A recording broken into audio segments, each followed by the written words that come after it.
شروع کوم د الله د لوی نوم نه چې ډېر بخونکی او مهربانه دی. د بیټک ټي وي ډېرو ګرانو قدرمندو لیدونکو او خوږو اوریدونکو ستاسو قربا حمزوي یوسفزی یو وار بیا ستاسو په خدمت کې حاضر یم بیا د یو نوې خپرونې سره چې نننۍ خپرونه مو سوات سیمې ته راوړې ده یخو علاقو ته مو راوړې ده دغه شنو شنو غرونو او دغه واورینو علاقو ته مو دغه بیټک ټي وي راوستی دی تاسو مو راوستی یئ د دې ځای دغه سپین روبي دغه نورمخي خلک به تاسو سره میلاوو د دې ځایګهي خلک به تاسو سره میلاوو د هغوی شعرونه به اورئ د هغوی خبرې به اورئ مونږ چې نن په کوم ځای کې ناست یو نو زمونږ قربا ضروري ګڼم چې د هغوی تعارف د هر څه نه مخکې تاسو سره وکړم مونږ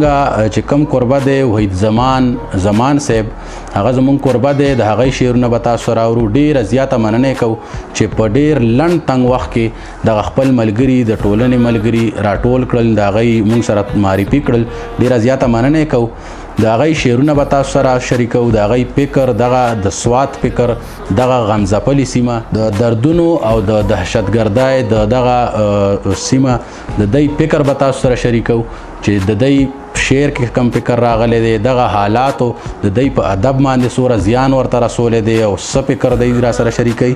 نو د ټولو نه مخکې به زه وحید زمان صاحب ډېره زیاته مننه یو وارې بیا ادا کړم او د ټولو نه مخکې به زه خپل قربه طرف ته ځم او د حمزه بابا په دغه شعر باندې به ځم چې لوړګیني د شاعرانو قدر نه کا لوړګیني د شاعرانو قدر نه کا غورځولي لالونه په ډیران دي حمزه قدر په خپل کور کې د چا نه وي حمزه قدر په خپل کور کې د چا نه وي د عربو خلک کوم دي چې حاجیان دي د موږ ډېر ګران محترم وحید زمان صاحب د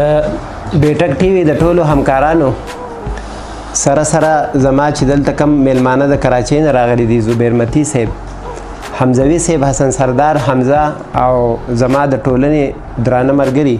ورسره زموږ ډېر محترم سراج الدین سراج صاحب ته هرکلی وایم او ډېر زیات خوشحاله یم او د دې ډېر زیاته مننه او تشکر چې مالې د دې بیټک ټي وي د اوریدونکو او لیدونکو ته زما د ټولنې او زما د ملګرو د مخې ته راتلو موقع ورکړه زه هیله لرم چې زمونږ دا همکاري به د دیو سره دیو به دغه شان زمونږ علاقو ته راځي او دا د دیو د ادب خدمت کوي دیو د ژبې خدمت کوي نو مونږ د دیو شکریه ادا کوو ډېر وخت نه لمه که ستاسو اجازه دي یو څو شعرونه وایم چې په زړونو کار پکار دی په ذهنونو کار پکار دی متی صاحب په زړونو کار پکار دی په ذهنونو کار پکار دی او زمونږ په عقیدو او ایمانونو کار پکار دی په زړونو کار پکار دی په ذهنونو کار پکار دی زمونږ په عقیدو او ایمانونو کار پکار دی تارونه پکې ښکاري او تڼۍ پکې قطار دي تارونه پکې ښکاري او تڼۍ پکې قطار دي د ښار د لیونو په ګریوانونو کار پکار دی تارونه پکې ښکاري او تڼۍ پکې قطار دي د ښار د لیونو په ګریوانونو کار پکار دی او د کرکې او نفرت او د جنګونو کارخانې دي د کرکې او د نفرت او د جنګونو کارخانې دي او زمونږ په نصاب او کتابونو کار پکار او د کرکې د نفرت او د جنګونو کارخانې دي زمونږ په نصاب او کتابونو کار پکار دی او نه زیری د سبا نه پکې خیال د پرمختګ شته نه زیری د سبا نه پکې خیال د پرمختګ شته او د دې اوده قومونو په خوبونو کار پکار او په دې وطن کې بیا لیونی کم ښکاري زمانه مقته ده په دې وطن کې بیا لیونی کم ښکاري زمانه د ښکلو په نخرو او په نازونو کار پکار ډېره زیاته مننه که بل څه شعر را سره شریکوي یو څو شعرونه دي چې ته په خندلو باندې مرې خو زه دې نه وژنمه ته په خندلو باندې مرې خو زه دې نه وژنم او په ترس کتلو باندې مرې خو زه دې نه وژنم ته په خندلو باندې مرې خو زه دې نه وژنم او په ترس کتلو باندې مرې خو زه دې نه وژنم او دا کله کله چې دې یاد کړم ژوندی دې ساتم دا کله کله چې دې یاد کړم ژوندی دې ساتم په هېرولو باندې مرې خو زه دې نه وژنم او ښایي ځواني رخسار نازونه اداګانې پرېږده ښایي ځواني رخسار نازونه اداګانې پرېږده تش په کجلو باندې مرې خو زه دې نه وژنم او هیڅ چاته نه کوم دا ستا د لیونتوب خبرې هیڅ چاته نه کوم دا ستا د لیونتوب خبرې په حال ویلو باندې مرې خو زه دې نه وژنم او زما زړګیه لیونیه لیونی به دې کړم زما زړګیه لیونیه لیونی به دې کړم او په صبرولو باندې مرې خو زه دې نه وژنم زما زړګیه لیونیه لیونی به دې کړم په صبرولو باندې مرې خو زه دې نه وژنم او مختاره ده چې زما نه ښه راته معلوم یې ښه دې پېژنمه زما نه ښه راته معلوم یې ښه دې پېژنمه چې ته په ښکلو باندې مرې خو زه دې نه وژنم ډېره مننه ما نه بچي پوښتنه وکړه چې ټال څه ته وایي ما نه بچي پوښتنه وکړه چې ټال څه ته وایي هله خبر شوم چې د ژبې زوال څه ته وایي تاسو د وحید زمان وحید صاحب شعرونه واورېدل د هغوی د مینې او د خلوص خبرې مو واورېدې په خپل وار په وار هغه د اکمل لیوني صاحب خبره ده چې لوبه په وار ده که نه نو په خپل وار باندې به د ټولو شعرونه اورو راسره زما سم لاسته عبید الله عبید صاحب چې کم د دې ځای د سوات ترون سحر ادبي او کلتوري ټولنې نایب صدر صاحب دی عبید الله عبید صاحب ته خواست کوم چې خپل شعرونه راسره شریک کړي ډېره مننه به د مزاحیه شاعرۍ نه مخکې یو څو سنجیده شعرونه دي چې د ګلونو او وږمو ورځې وي چې د ګلونو او وږمو ورځې وي هغه زما د جړېدو ورځې او څه زه بېوسه څه بې پته جانان څه زه بېوسه څه بې پته جانان څه د رواج د زولنو ورځې وي او هیڅ پسپرلی او اختر پوهه نه و هیڅ پسپرلی او اختر پوهه نه و بس مسلسل د جنازو ورځې وي او مخته ده چې کډې په سر پیغلې سرتور سرونه کډې په سر پیغلې سرتور سرونه اوبې د دا د زړه چاودو ورځې او اوس یو څو مزاحیه شعرونه یم هایکو ده رنز میادی کی ګرځېدل ښه نه و رنز میادی کی ګرځېدل ښه نه و ته په کرکټ کې په رنځونو شولې زما لالي ابا ویړی دې وکړو او قطه ده چې تیز رفتاری ظلم کول دي د خپل ځان سره تیز رفتاری ظلم کول دي د خپل ځان سره انسان نه مړ شي نه ژوندی وي معلق پاتې شي او خوږه لالي دا تانبې دي تانبې بیا جوړیږي انسان چې یو ځلې چخ پخ شي نو چخ پخ پاتې شي او اوس تاسو په اجازت سره یو مزاحیه نظر وایم چې استاد صاحب یاد دي شي جانانه سم په دار کې چې ختم یاد دي شي جانانه سم په دار کې چې ختم ستاسو د بلې په کنټه تار کې چې ختم ورځ د بارانه وا هر خوا خټې او چقړې وي ورځ د بارانه وا هر خوا خټې او چقړې وي او ستا د پلار د یېرې نه په لار کې چې ختم او هیڅ خبره نه وه خو زما سرتېره مینه وه یو ځل د ګودر په دنګ چینار کې چې ختم او شیلینګ د شاتو را باندې وشو روغ را ووتم شیلینګ د شاتو را باندې وشو روغ را ووتم ستا د ګاونډیانو په شاتار کې چې ختم او شوي دماکه و چاوې مړله چاوې جوبله شوي دماکه و چاوې مړله چاوې جوبله او هسې په لوګو دندوکار کې چې ختم او اخري شعر دی چې خلکو وی راکوشه خودکشي ګوره حرامه ده خلکو وی راکوشه خودکشي ګوره حرامه ده او زه د کمبې سر کې په یختار کې چې ختم ډېره مننه ډېره مننه حجره د ټول کلي د سره حجره د ټول کلي د سره د نیمې شپې ټپې زما لالې کوي نه بانډار را جوړ دی حجره ده ماښامې دی جانان هم شته دی جام هم شته دی لویه خدایه خیر د خپل ایمان به درنه غواړم. نو ناس یو شعرونه تاسو اورئ، طنز و مزاح پکې هم اورئ، دا هم زموږ د ادب ډېره ښه حصه ده. زه به یو کیته ووامه او بیا به راځو د دې روڼ سهار ادبي ټولنې سوات بل محترم مشر طرف ته امیر زیب صاحب موږ سره ناست دی چې د تیرو 16 لسیزو راسې شعر لیکي، ډېر پوخ شعر لیکي. د هغوی شعرونه به اورو چې ما ورته وې راځه چې مینه وکړو، ما ورته وې راځه چې مینه وکړو، پند د خشاکو یې په سر کویلې ته د مړې خېټې خبرې کوې. ډېر ګران محترم امیر زیب صاحب، د ټولو ناول خو چې زه ستاسو د ټولو ډېره زیاته مننه کوم، شکریا ده کوم. د بیټک ټي وي چې کوم همکاران دي، همسوي صاحب شو، سیراج صاحب کوم چې رالو موږ له مینه راکړه، موږ یې درانه کړو. مخامخ چې موږ ته کوم ناست دي دوه پرنسپلان صاحبان، بادر خان صاحب او زبیر صاحب او داسې دا نور ملګري، کله چا نوم زمانه پاتې شي نو بخښنه غواړم د هغونه. زه یو دوه قطعې به ووایم چې قطعه ده چې جانانه مزاج لرم کومه مینه، جانانه مزاج لرم کومه مینه، ورکوم د ښایست هر یو رنګ له غاړه، او امتیاز د تور او سپین را پکې نشته چې مې تور او سپین په سترګو کې دي دواړه. او یوه بله قطعه ده جي چې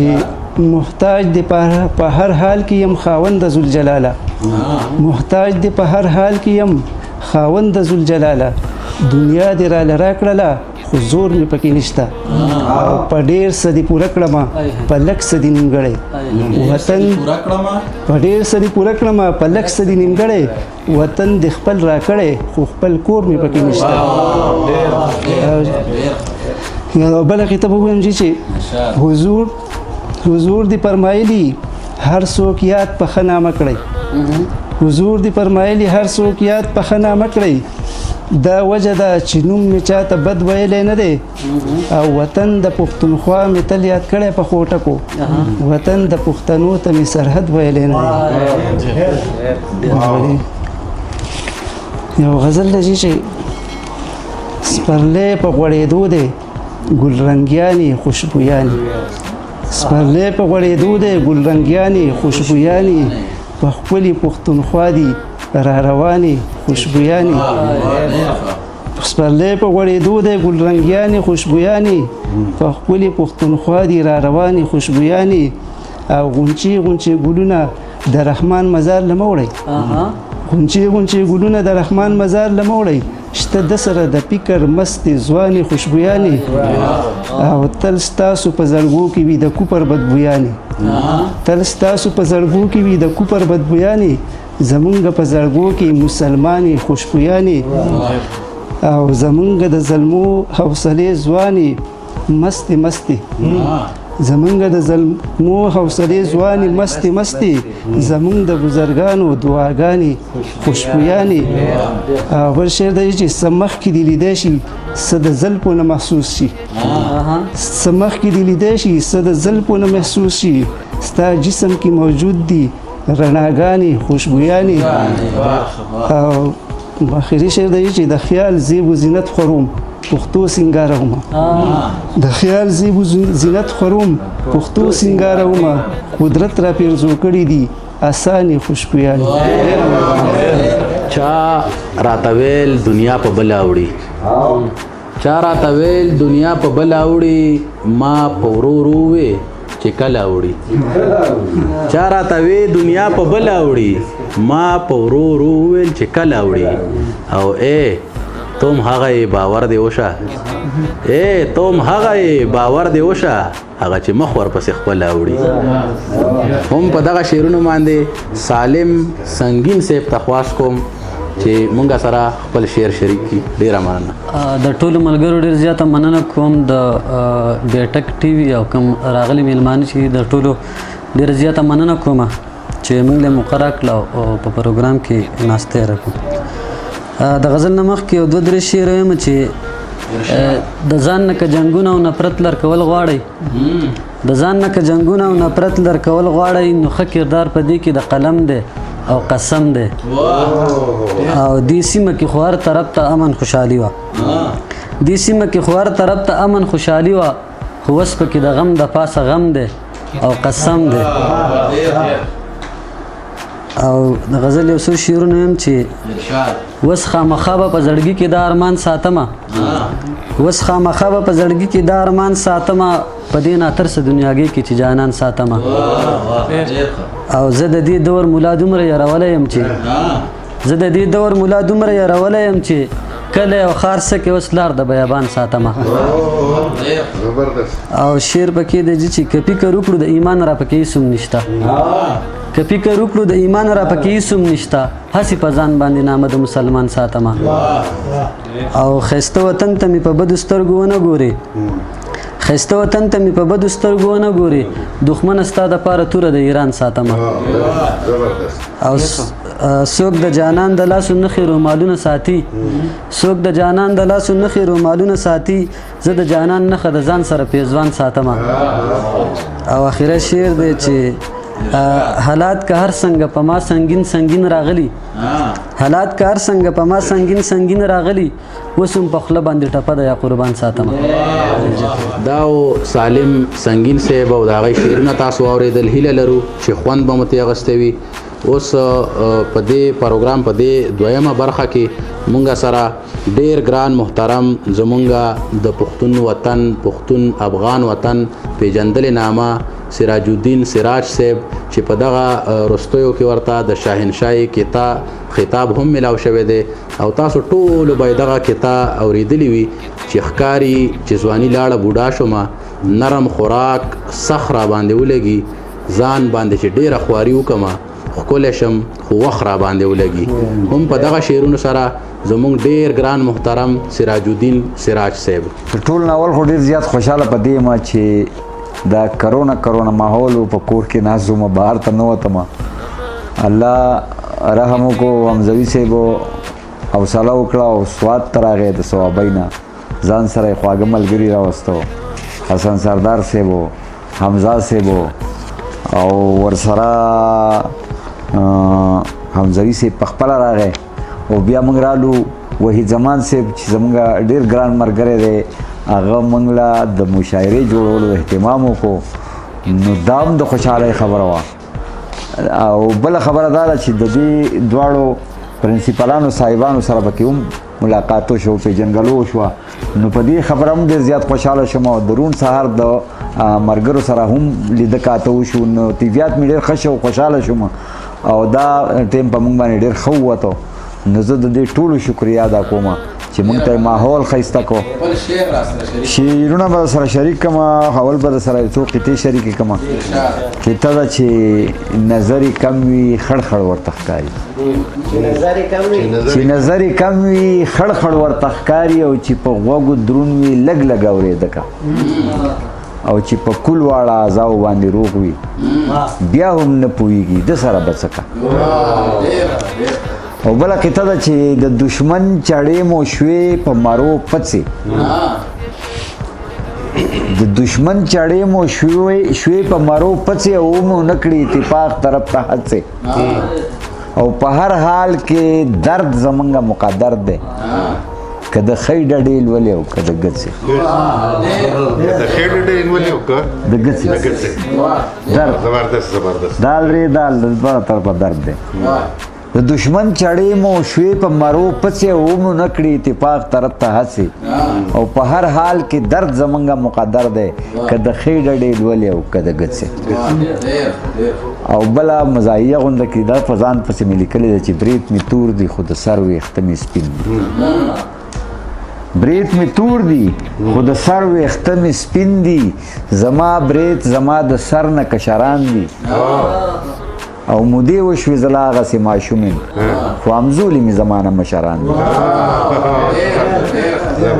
او بله قطعه ده جي وحید زمان صاحب چې رنګ مې زیړ زبېښلی دی ګوری چې دا ولې او خوب مې تښتېدلی دی او ګوری چې دا ولې څه ورسره ونه شوله او څه ورسره نه کېږي بیا هم پښتون غلی دی ګوری چې دا او بله قطعه ده دا ما خپل هغه حقایق لیکلي دي چې زه مینه ویشم خو د بل نه مینه هم غواړم زه مینه ویشم خو د بل نه مینه هم غواړم چرته چې مینه نه وي هلته کې مې زړه نه لګي او په هغه ځای کې ناسته نه کومه ساه مې وځي چې په چا ښه نه لګم یا راباندې ښه نه لګم او بله قطعه ده چې حساس وي اندېښنې وي په برخه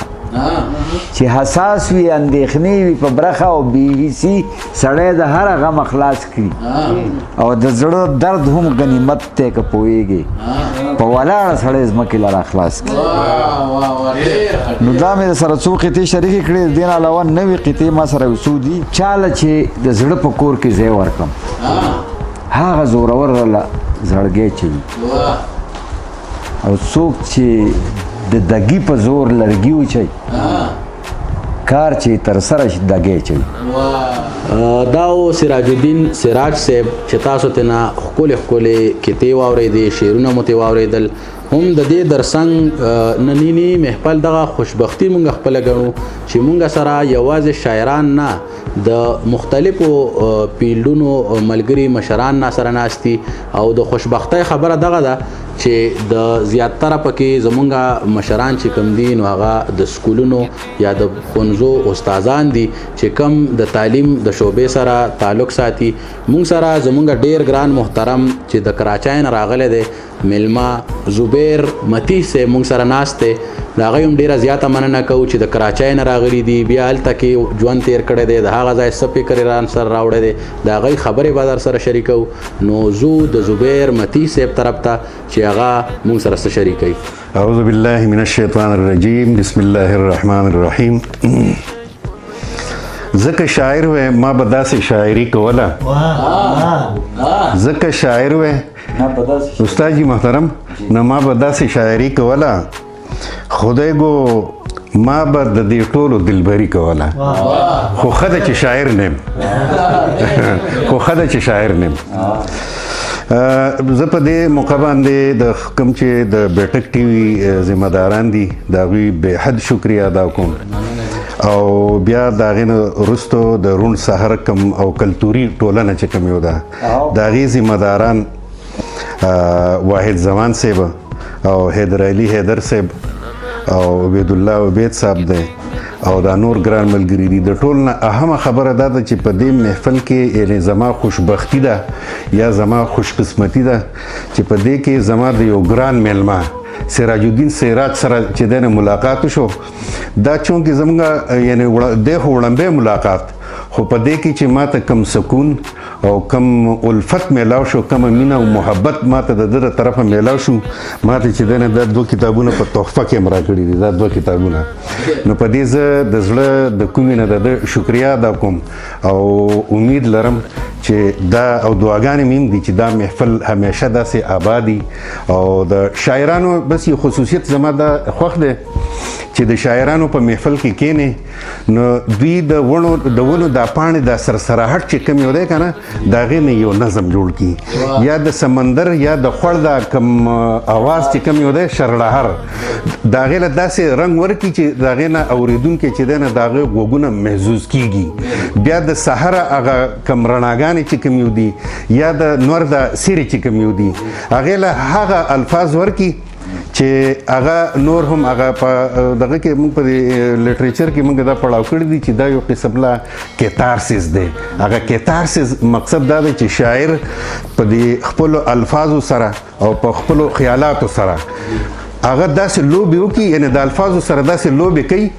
چې د هغې سره د اورېدونکی چې کوم یو دی د هغه په زړه کې یو جذبه پیدا کیږي هغه جذبه یا د ټریجډي د نتیجه ده یا د خوشحالۍ هغه کیتارسیس دی نو په دغه وجه باندې دا شاعر چې دی نه دی زه صرف شاعر نه ګڼم بلکې دی د معاشرې هغه سینسټیو هغه حساس فګر دی چې هغه تقریبا د خلکو د معاشرې د خلکو د نفسیاتو سره هم لوبې کولی شي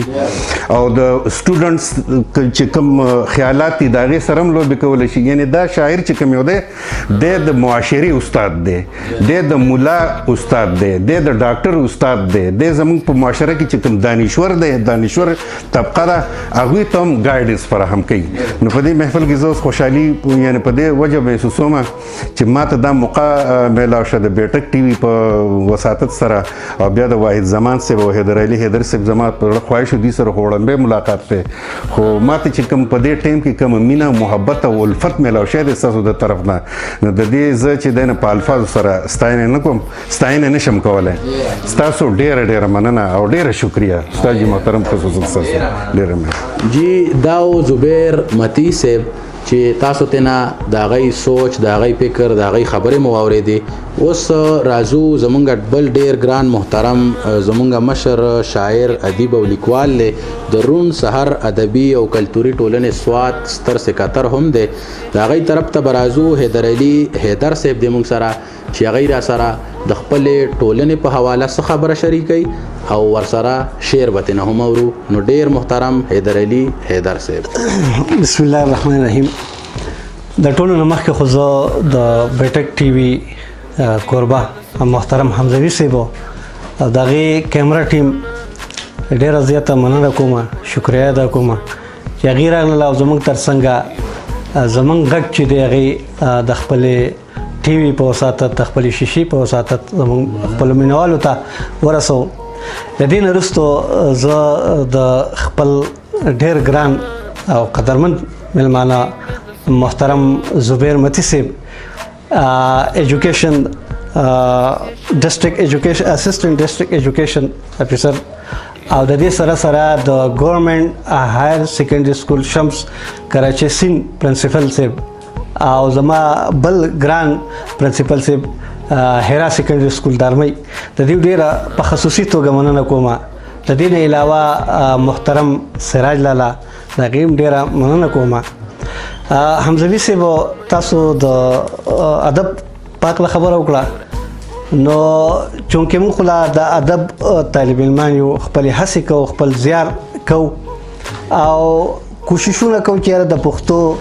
ادب غېږې ته د خپلې حصې چې دی هغه زیار کوشش وکړو، څه نه څه هغې ته وروبخو. د زموږ ټولنه چې دا روڼ سهار ادبي او کلتوري ټولنه چې دا په سوات کې د 2013 نه وروستو چې دی خپل هغه ادبي هلې ځلې پیل کړي دي او په دې دور کې زموږ چې په سوات کې کومې نورې ادبي ټولنې دي د هغې سره په شریکه داسې د کلچر ډپارټمنټ په حواله سره موږ د پښتو ادب دپاره خپل کوششونه کوو او انشاءالله دې لپاره ملاتړ کوو چې که خیر په آینده کې به په مستقبل کې به هم موږ د خپل کوششونه دا زیار دا به جاري او ساري وساتو. حمزوي صاحب شعرونه خو دغه دي چې په یو نوي ردیف مې یو دغه لیکلی دی کلام دی ښه دوست په خوله کوئ ګورئ خفه چې درنه نه شي. ښه دوست په خوله کوئ ګورئ خفه چې درنه نه شي، خوندي وي دې ظالم سره رازونه A to Z. او اصلاح په حیثیت کې د یو مشر د چا وکړو، اصلاح په حیثیت کې د یو مشر د چا وکړو، بیا ګوره نو په منګه تنقیدونه A to Z. منره جی اصلاح په حیثیت کې د یو مشر د چا وکړو، بیا ګوره نو په منګه تنقیدونه A to Z. او ما وی چرته کابل به ډېر ښایسته او ښکلی ښار وي، ما وی چرته کابل به ډېر ښایسته او ښکلی ښار وي، په هغې کې خو بارود او بمونه A to Z. او سرمنې او سرې غوښې زنګېدې سلګۍ سلګۍ وي، سرمنې او سرې غوښې زنګېدې سلګۍ سلګۍ وي، په سترګو کې د مړو سوالونه A to Z. او نن مې اننګو ته ناصافي د جانان خیال شو، نن مې اننګو ته ناصافي د جانان خیال شو، ښکاره و د سپرلي پکې رنګونه A to Z. مننه جی مننه جی. او نن مې اننګو ته ناصافي د جانان خیال شو، ښکاره و د سپرلي پکې رنګونه A to Z. او شعر د حمزوي صاحب پترسې راته ووې عشق په کوم مذهب روا دی، پترس یې راته وویش په کوم مذهب روا دی په میز مې ورته کېښوه دلیلونه A to Z او د خلکو نه دا څه اورم دا څه دي او دا څه کړي د خلکو نه دا څه اورم دا څه دي او دا څه کړي حیدر اوټ شوي دي ذهنونه A to Z یو بل دغه کلام دی چې ملګرو صبر چې د مخ نه یې پرده ماته کړم ملګرو صبر چې د مخ نه یې پرده ماته کړم زما د یار کلی راورسېد چې پښه ماته کړم او په زړه کې کلک لوز او زد وکړم چې مخې ته شي په زړه کې کلک لوز او زد وکړم چې مخې ته شي بس په ځان پوهه نه شم بیا خپله واده ماته کړم او چې مې په مخ ستا د وحشت څپېړې کوکې وهي زمان صاحب چې مې په مخ ستا د وحشت څپېړې کوکې وهي د ډېر یرې نه د خپل سوچ آینه ماته کړم او مدیر صاحب شعر دی زما او ستا حساب کتاب به په یوه تله وي زما او ستا حساب کتاب به په یوه تله وي کم ظرفه نه یم چې خپله عقیده ماته کړم او سراج لالا د ډېره شرمه جولۍ نشم غوړولی سپید پوشه یم د ډېره شرمه جولۍ نشم غوړولی سپید پوشه یم په تړ م اوښکو د سور هړ اوږده روژه ماته کړم او چې شیخ کاسه په لاس په څنګ کې د ساقي ووینم چې شیخ کاسه په لاس په څنګ کې د ساقي ووینم زه ګناهګار هم د یوې میاشتې توبه ماته کړم او د مقطع شعر دی حیدره هله به زه خپل مرام ته ورسېږم حیدره هله به زه خپل مرام ته ورسېږم چې قلم درکړم ستا په لاسو کې وسله ماته کړم یو ځل بیا د بیټک ټي وي او د هغې ټولو همکارانو حمزوي صاحب په خصوصي توګه زبیر متي صاحب او بادر خان صاحب ډېره مننه او شکریه د حیدر علي حیدر صاحب د ښکلو خبرو او شعرونو نه پس مونږ سره په دې نننۍ مشاعره کې اعزازي میلمه چې کوم زمونږ دی نو بهادر خان بهادر صاحب دی چې د حرا هایر سیکنډري سکول پرنسپل هم دی د هغې ډېره زیاته مننه کوو چې دغه شاعرانو د شعرونه د دوی خبرې وزغملې او هغې برداشت کړې ډېره زیاته مننه کوو چې مونږ له وخت راکړ د هغې خبرې واورېدې زمونږ خبرې واورېدې نو د هغې هم ډېره زیاته مننه کوو او مننه کوو چې دلته کې مونږ سره وخت راکړ د مصروفه ژوند نه وخت وباسه او مونږ سره دلته ناستې وکړو ډېره زیاته مننه کوو د بهادر خان بهادر صاحب چې مونږ له وخت راکړ ډېره مننه بچوله چې مونږ نه کیدو نمونه په پښتو کې بچوله چې مونږ نه کیدو نمونه په پښتو کې سبا به هغې څنګه لیکي خطونه په پښتو کې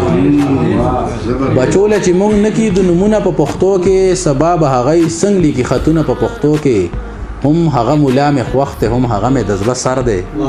هم هغه مولا مې خوښ دی هم هغه مې د زړه سر دی چې لیکي مینانو لا ساختونه په پښتو کې ډېرو ګرانو قدرمندو لیدونکو د بیټک ټي وي اوریدونکو تاسو واورېده د سوات د سیمې شعرونه مو واورېدل د دغه شاعرانو محترمو خبرې مو واورېدې د دغه پوهانو شعر د هغې فکر د هغې سوچ مو تاسو سره شریک هم په دغه هیله باندې چې بیا د راتلونکي د دغسې یوې بلې خپرونې سره ستاسو کوربه حمزوي یوسفزی ستاسو نه اجازت غواړي د لوی الله په امان